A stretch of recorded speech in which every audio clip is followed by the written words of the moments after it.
Hello friends, myself advocate Deepika. So हम already CLAT 2025 की तैयारी कर रहे हैं। हमने स्टार्ट किया है लीगल रीजनिंग से। सो लॉ ऑफ टॉर्ट्स हम कर रहे हैं ऑफेंसेस। हमने ऑलरेडी डेफमेशन एंड न्यूसेंस कर लिया है। आज हम करेंगे नेग्लिजेंस टॉपिक। नेग्लिजेंस क्या होता है? नेग्लिजेंस का मतलब होता है लापरवाही। ओके, सो ये सिविल रॉन्ग है that occurs when someone fails to act with the level of care. अगर कोई एक्ट करने में फेल हो जाए, वो ध्यान से ना करे, that a reasonable person would under similar circumstances and this failure causes harm to another। कुछ भी किसी ने लापरवाही से कोई काम किया है तो वो नेग्लिजेंस कहलाता है। ओके, लापरवाही जहां हो गई वहां नेग्लिजेंस हो गया। ये क्या है? अनइंटेंशनल हार्म है। इंटेंशन नहीं थी हार्म करने की, लापरवाही करने की इंटेंशन नहीं थी बट हो गई है। Unlike unintentional torts, negligence is typically unintentional. It's the result of carelessness or a failure to take reasonable precautions. उसने reasonable precautions नहीं लिए जिसके कारण negligence commit हो गई है। So वो negligence के अंडर आएगा। है कि elements क्या हैं negligence के? पहले तो ये है कि जो negligence है वो कुछ भी कैसे भी हो सकती है, मतलब कि लापरवाही कहीं भी हो सकती है, जैसे कि negligence during labour and delivery leading to injuries to the mother और चाइल्ड। डिलीवरी के टाइम भी हो सकती है, या फिर कार एक्सीडेंट्स में भी हो सकती हैं नेग्लिजेंस, जैसे driving at a speed that is unsafe for the conditions. So ये सब नेग्लिजेंस के एग्जाम्पल। एलिमेंट्स क्या है नेग्लिजेंस के? एलिमेंट्स में क्या है? Duty of care. ड्यूटी बनती है केयर करने की। The defendant owned a duty of care to the plaintiff. Defendant की ये जिम्मेदारी है duty of care to the plaintiff. Okay, means they had a legal obligation to act reasonably. ये duty बनती है डिफेंडेंट की, ध्यान से बिना लापरवाही से काम करे। नेक्स्ट है ब्रीच ऑफ ड्यूटी। कोई भी ड्यूटी को तोड़ना। ब्रीच मतलब होता है तोड़ना। The defendant fail to meet the standard of care. Defendant fail हो गया मीट करने में standard of care that a reasonable person would have exercised under the same circumstances.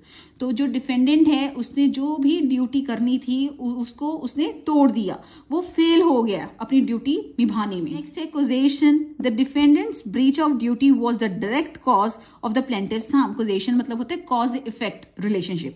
सो जो डिफेंडेंट ने ब्रीच की ड्यूटी, उसका डायरेक्ट कॉज हुआ प्लेंटिफ्स harm, मतलब कि उससे प्लेंटिफ को हार्म हुआ। जो भी डिफेंडेंट की ड्यूटी थी उसने नेग्लिजेंटली उसको किया, नेग्लिजेंस हो गया, लापरवाही होगी, उससे प्लेंटिफ हार्म हुआ, तो ये नेग्लिजेंस के अंडर आएगा। नेक्स्ट है damages. The plaintiff suffered actual harm और damages as a result of the defendant's negligence. मतलब कि डिफेंडेंट की जो भी नेग्लिजेंस थी उससे प्लेंटिफ सफर किया हो एक्चुअल हार्म या डैमेजेस से, तभी वो नेग्लिजेंस कहलाएगा। नेक्स्ट है essential conditions for negligence. Essential important conditions क्या है नेग्लिजेंस में?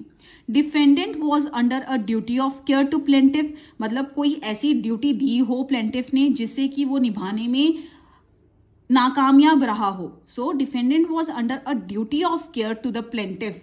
ओके, नेक्स्ट है ड्यूटी वॉज टूवर्ड्स प्लेंटिफ। जो भी ड्यूटी है वो प्लेंटिफ के टूवर्ड्स है, जिससे कि डिफेंडेंट ने नहीं निभाई, उसने लापरवाही कर दी। नेक्स्ट है there had been a breach of that duty. जो ड्यूटी प्लेंटिफ ने डिफेंडेंट को दी थी वो उसने तोड़ दी, ब्रीच ऑफ दैट ड्यूटी, तो नेग्लिजेंस कमिट हो गया। As a result the plaintiff has suffered damages.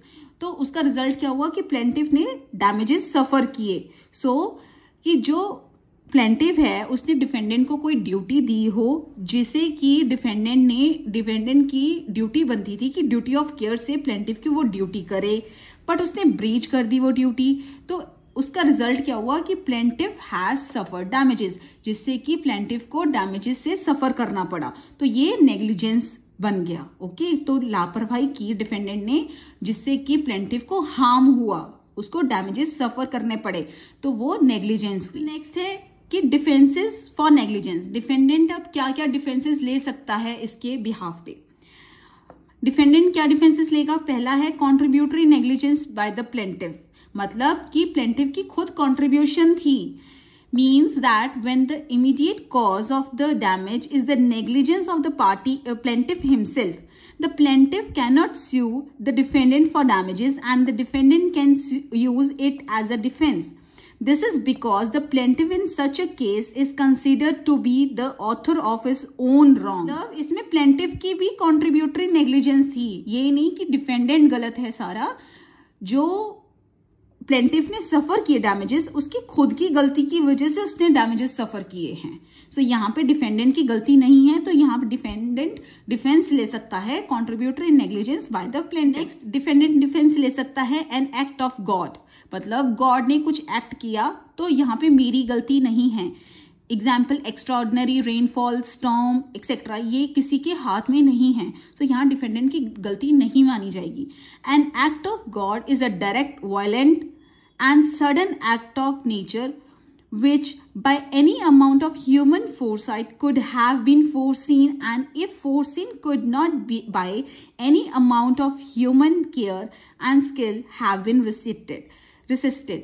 मतलब कि कुछ भी गॉड का एक्ट होता है उसमें किसी की भी लापरवाही नहीं है, तो यहाँ डिफेंडेंट डिफेंस ले सकता है. Next last one is inevitable accident, मतलब हम अवॉइड नहीं कर सकते इस एक्सीडेंट्स को. ओके, इसका मतलब क्या है? Means a physically unavoidable accident, हम अवॉइड कर ही नहीं सकते ये वाले accidents. No chance of being prevented by the exercise of ordinary care, caution and skill, कोई चांस नहीं है इस एक्सीडेंट को रोकने का, चाहे कितनी मर्जी केयर कर लो, कॉशन एंड स्किल कितना मर्जी कुछ मर्जी कर लो, ये अनअवॉइडेबल एक्सीडेंट्स हैं. छोटा सा एग्जांपल देती हूँ, जैसे कि कुछ भी सडन मेडिकल कंडीशंस आ जाए, a driver having an heart attack और stroke while driving leading to a loss of control and an accident, तो एक्सीडेंट हो गया, वो अनअवॉइडेबल एक्सीडेंट्स हैं.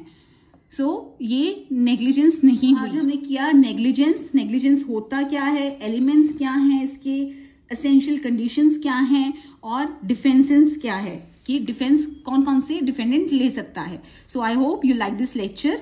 आपको मैं इंपॉर्टेंट टॉपिक्स ही करवा रही हूँ क्लैट के एग्जाम के लिए. So thank you. Next topic हम नेक्स्ट लेक्चर में करेंगे.